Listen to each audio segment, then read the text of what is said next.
लेकिन हम ये जानना चाहते हैं कि क्या माधवी जी अगोरा पार्टनर्स पीटीई सिंगापुर, अगोरा एडवाइजरी तो हिंदुस्तान की कंपनी है, अगोरा पार्टनर्स पीटीई सिंगापुर की कंपनी है, क्या आप उससे संबंधित थी? क्या आप उसके बैंक अकाउंट में हस्ताक्षर करता नहीं थी? weren't you a signatory to the bank account of Agora Partners PTE Singapore? पिछले कई दिनों से 2 सितंबर से हमने कुछ शुरू किया, लगातार हमने खुलासे किए सेबी चेयरपर्सन माधवी जी के विषय में, उनकी किन कंपनी से क्या लिंक्स है, ये सब हमने आपको बताया। 2 सितंबर को मैंने एक प्रेस वार्ता की कि 16 करोड़ 80 लाख आईसीआईसीआई से, आईसीआईसीआई बैंक और आईसीआईसीआई प्रूडेंशियल से अलग अलग वक्त में अलग अलग कैटेगरीज में उन्होंने कैसे अर्जित किए। उस दौरान आईसीआईसीआई के कई केसेस सेबी में थे। 3 सितंबर को आईसीआईसीआई ने कुछ जवाब दिए हमें, और उन जवाबों पे हमने फिर से 6 सितंबर को हमने फिर से कुछ और काउंटर क्वेश्चंस किए जिसका जवाब अभी नहीं आया। 6 सितंबर को हमने एक और खुलासा किया कि कैसे माधवी जी और उनके पति की एक प्रॉपर्टी में कैरल इन्फो सर्विसेज लिमिटेड नाम की एक कंपनी किराए पे रह रही है, किराए पे ले रखा है बंबई में, और ये कैरल जो कंपनी है ये वोकार्ड की ही कंपनी है। वोकार्ड के भी कुछ फाइलें सेबी में गई हुई हैं, केसेस सेबी डील कर रही थी। 10 सितंबर को हमने एक और खुलासा किया, ये मैं थोड़ा रिकैप कर रहा हूं, I am just recapping everything so that your memory is refreshed and then I come to today's allegations. 10 सितंबर को हमने एक और खुलासा किया कि माधवी जी ने सार्वजनिक तौर पे कहा कि अगोरा एडवाइजरी प्राइवेट लिमिटेड डोरमेंट हो गई थी जब से वो सेबी में आई। वो गलत बयानी थी, वो झूठ था। ना केवल अगोरा लगातार उसके बाद भी कंसल्टेंसी सर्विसेज दे रही थी, बड़े बड़े कॉर्पोरेट्स को दे रही थी, बड़ी बड़ी कंपनीज को दे रही थी, ऐसी कंपनीज को दे रही थी जो सेबी जिनका केसेस सेबी में खुले हुए थे। ना केवल ये, बल्कि माधवी जी अगोरा एडवाइजरी प्राइवेट लिमिटेड की 99% शेयर होल्डर, ये हमने आपको 10 तारीख को बताया। इस दौरान Mahindra and Mahindra, doctor Reddy's laboratories, Pidilite, इन सब ने हमें छोटा छोटा जवाब दिया। उन्होंने ये अपने जवाब में ये स्वीकार किया कि उन्होंने अगोरा को पेमेंट्स दी हैं कंसल्टेंसी की एवज। यही बात हम खुलासा करके सामने लाए थे, उन्होंने ये कंफर्म किया, क्योंकि ये पेमेंट्स जो माधवी जी के पति की कंपनी, वैसे तो माधवी जी 99% शेयर होल्डर हैं, लेकिन जॉइंट कंपनी को जो कंसल्टेंसी की मार्फत ये पेमेंट्स आई हैं, वो section 5 code on conduct conflict of interest of members of board 2008 की अवहेलना करता है, उसको वायलेट करता है। यही हमारा पॉइंट था, ये साबित हुआ। इसके बाद महिंद्रा ने अभी तक जवाब नहीं दिया इस बात का कि जो धवल बुच साहब को पर्सनली भी एक सैलरी गई और उनकी कंसल्टेंसी कंपनी अगोरा को भी पैसा दिया, इसके बारे में कोई स्पष्टीकरण महिंद्रा एंड महिंद्रा ने अभी तक नहीं दिया। क्या महिंद्रा एंड महिंद्रा को नहीं पता था कि धवल जी की पत्नी सेबी में है? केवाईसी नहीं हुआ था क्या? हम सबको तो अकाउंट खोलने में केवाईसी होता है, क्या इन्हें मालूम नहीं था क्या?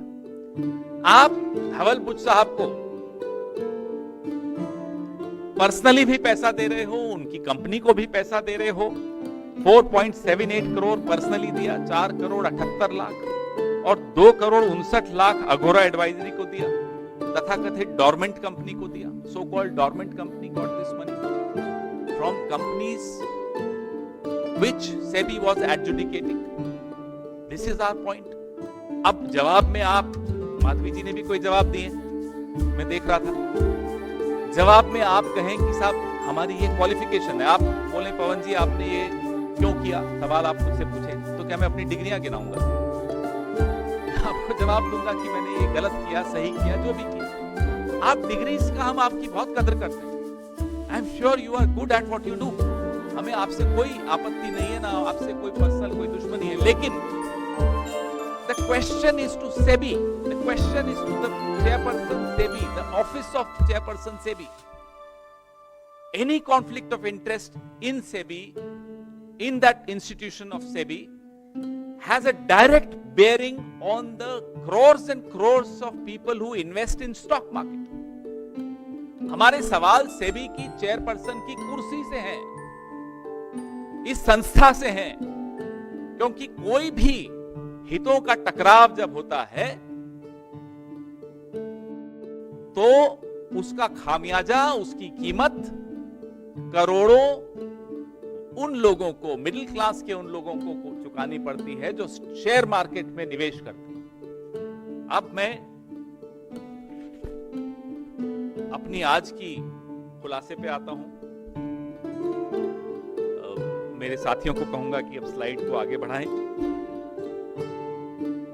पहला खुलासा तो ये कि 2017 से 23 के बीच में माधवी जी होल टाइम मेंबर और उसके बाद सेबी की चेयरपर्सन की हैसियत से, तभी बन चुकी थी होल टाइम मेंबर 17 में, लिस्टेड सिक्योरिटीज में ट्रेडिंग कर रही थी। आप टेबल दिखाइए, ये टेबल है 17-18 का टेबल आपके सामने है। 4 करोड़ 72 लाख, 18-19 में 19 करोड़ 54 लाख, 19-20 में 2 करोड़ 6 लाख, 20-21 में 6 करोड़ 91 लाख, ये आपके सामने है। टोटल 36 करोड़ 96 लाख, लगभग 37 करोड़ की इन्होंने ट्रेडिंग लिस्टेड सिक्योरिटीज में की है। आप कहेंगे तो क्या हुआ? तो उसका जवाब यह है कि ये भी सेक्शन 6 इसमें है, आपको मैं दे रहा हूं, of SEBI's code on conflict of interest for members की अवहेलना है। ये कॉन्फ्लिक्ट ऑफ इंटरेस्ट है, ये वायलेशन है, ये सीधे वायलेशन की कैटेगरी में आता है। आप अपने जवाब में लिखती हैं मैंने बता दिया था, माफ कीजिएगा, मुझे याद है लेटरल एंट्री पहले हुई थी, दामोदरन नाम के एक अधिकारी थे, अफसर थे, 50 शेयर थे उनके पास एसबीआई के, उन्होंने वो लौटा दिए, वो रख बाहर कर दिए, फिर उन्होंने वो ऑफिस लिया। तो ये उदाहरण होता है। तो आप ये कह दें कि मैंने सूचित कर दिया, किसको किया किसको नहीं किया, उससे मायने नहीं रखता। फिर आप अपनी डिग्रीज बताएं, मायने नहीं रखती। पूरा सम्मान है आपकी डिग्रीज, मेहनत की होगी आपने उन डिग्रीज को पाने के। We are not questioning all that. We are questioning what were you doing? Why were you lying when you said it was a dormant company? Agora was a dormant company. It was not dormant. It was getting consultancy. And the other lie yesterday I saw. We'll give you a detailed response in a few days on her response. The other lie we saw yesterday कि जब मैं अपना घर किराए पे दे रही थी, मुझे नहीं मालूम था कि वो कंपनी वोकार्ड से रिलेटेड आप सेबी में है। आपको तो अपने ऑफिस को, एक पीए को, क्या पियोन को बोलना है कि जरा चेक करना गूगल पे ये कंपनी किसकी है। हमें मालूम पड़ गया, आपको मालूम पड़ने में देर होगी, ये कैसे मान सकते हैं? फिर आप ही में से कुछ खुलासा किसी ने पिछले हफ्ते किया कि उस घर में कौन रहता था, वोकार्ड के अपनी जो फैमिली है उन्हीं के पास। तो हमारे सवाल तो ये है, तो ये मैंने आपको बताया कि 17 से 23 के बीच में, वो टेबल फिर से एक बार दिखाइए, ये इनकी लिस्टेड सिक्योरिटीज में इन्होंने ये ट्रेडिंग की। अब नंबर 2, 17 से 21 के बीच में माधवी जी के पास कुछ फॉरेन एसेट्स थे।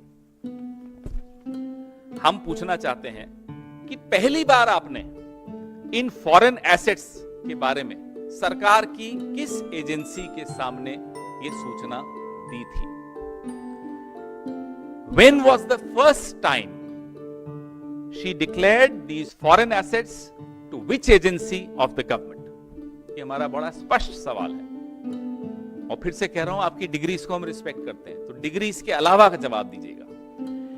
Is it true that Miss Madhavi P. Buch was actively involved in Agora Partners Pte. Singapore as she was the signatory in the bank account?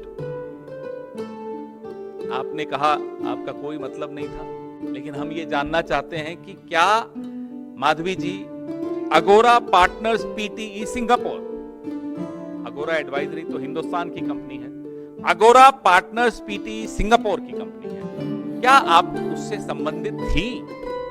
क्या आप उसके बैंक अकाउंट में हस्ताक्षर करता नहीं थी? weren't you a signatory to the bank account of Agora Partners Pte. Singapore? बड़े स्पष्ट सवाल है। जो फंड्स विदेशों के जिसमें उन्होंने इन्वेस्टमेंट किया है, ये लिस्ट आपके सामने है। Vanguard total stock market ETF, ARK innovation ETF, global X या global 10 MSCI China, consumer CHIQ, Invesco China, technology ETF। हम और आप मन में बड़े व्यथित होते हैं कि चाइना के प्रोडक्ट्स हिंदुस्तान में क्यों, अलीबाबा क्या कर रहे हैं, PM केयर में चाइना का पैसा क्यों आ रहा है, ये सब सवाल हम पूछते रहते हैं और प्रधानमंत्री भी हमें भाषण सबको देते रहते हैं।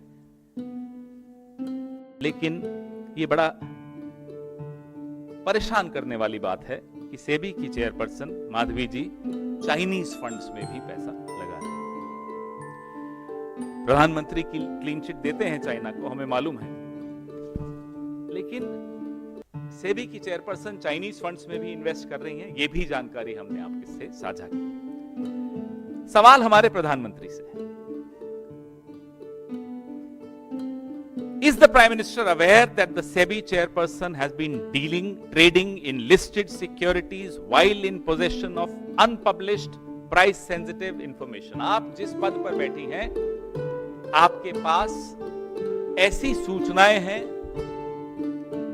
जो किसी कंपनी के शेयर्स की कीमत पर असर डाल सकती है। You have access to that price sensitive information of these companies. आप जहां बैठी हैं, she was trading in listed securities. ये प्रधानमंत्री से हम जानना चाहते हैं, क्या आपको ये जानकारी थी, है? नहीं है तो आप दे दी। Is the Prime Minister aware that Miss Madhavi P. Buch has made high value investments outside India? If yes, what is the date of these investments and the date of disclosures? क्या प्रधानमंत्री जी को मालूम है कि बड़ी investments Madhavi जी ने विदेशों में की है?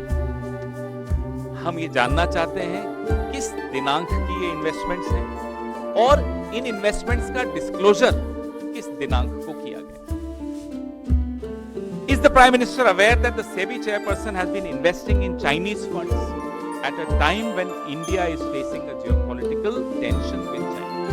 हम जानना चाहते हैं प्रधानमंत्री जी, क्या आपको ये पता है कि आपकी मातहत जिनको आपने चुना है, आपने खुद चुना है, अपने कलम से चुना है, ACC में आप हैं, आप और गृह मंत्री दोनों हैं, क्या आप दोनों को पता है कि सेबी की चेयरपर्सन चाइनीज फंड्स में इन्वेस्ट करती है एक ऐसे वक्त में जब चाइना से हमारी टेंशन बहुत बढ़ी हुई है? ये हम प्रधानमंत्री जी से जानना चाहते हैं। और ये सिलसिला ऐसा नहीं है कि समाप्त हो गया है, ये सिलसिला अभी चल रहा है। ये सिलसिला चल रहा है, मैं क्यों बोल रहा हूं? क्योंकि हम जाते जाते एक सवाल और पूछ रहे हैं जिसका जवाब हम ढूंढ भी रहे हैं, कुछ कुछ मिल भी चुका है और मिलने वाला है। माधवी जी से हम जानना चाहते हैं, क्या आप या आपका परिवार ऐसी कंपनी से डील कर रहा है या कर रहा था जिनका नाम पनामा पेपर्स या पैराडाइज पेपर्स में आया? मैं अभी इस सवाल के साथ छोड़ रहा हूं, हो सकता है जवाब वो खुद दें, हो सकता है जवाब वो कंपनीज दें, नहीं तो जवाब हम देंगे। I repeat my question. क्या माधवीपुरी बुच जी या उनका परिवार ऐसी कंपनी से डील कर रहा है या कर रहा था जिनका नाम पनामा पेपर्स या पैराडाइज पेपर्स में आया था, लीक हुआ था, वो लीक हुआ था आईसीआईसी के। ये सवाल का जवाब की इंतजार हम करेंगे, नहीं तो हम लाएंगे आपके सवाल।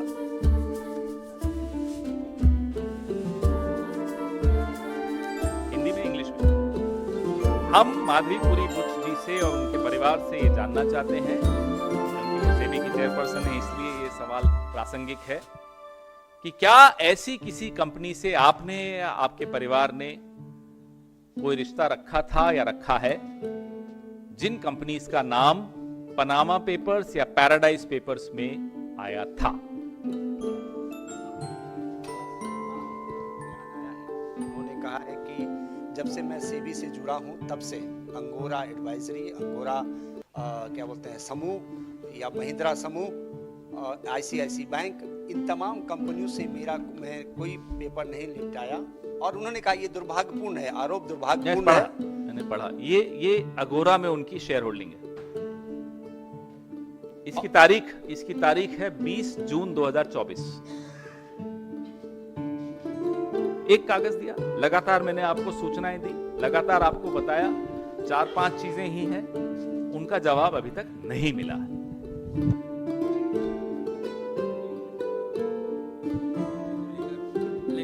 सिर्फ राजनीतिक आरोप और इसका जवाब राजनीतिक मंच से दिया जा रहा है, कानूनी कार्रवाई का क्या विकल्प है? हम इंतजार कर रहे हैं प्रधानमंत्री क्या एक्शन लेंगे, वित्त मंत्री क्या एक्शन लेंगी।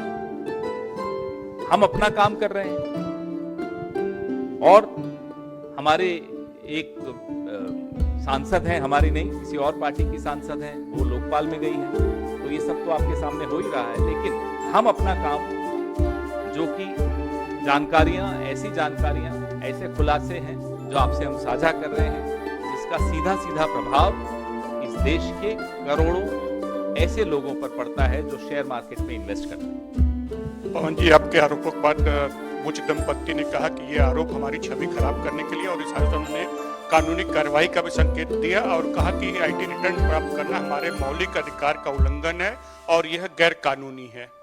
भाई, हमने तो कहीं आईटी रिटर्न्स दिए नहीं है, कहीं दिए हैं किसी को मिले, हमारी किसी प्रेस रिलीज में है?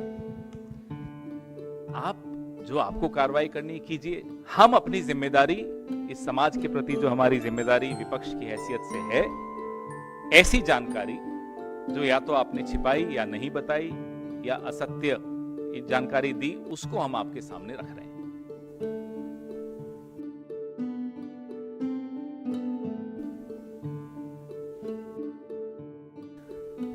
Can we show the Carol story जो अभी मैंने आपको दी थी? Can we show it to them? और कुछ इसी विषय में, और उसका डिटेल्ड रिस्पांस भी हम दे रहे हैं, जो आप लोगों ने उनके काउंटर पे जो आपने हमें पूछा था उसका भी हम जवाब दे रहे हैं। हालांकि उसमें ज्यादा है नहीं, उन्होंने वही जवाब दिए जो बाकी कंपनीज ने दिए हैं, उसी को दोहराया है, कुछ अपनी डिग्रीज के बारे में बोला है।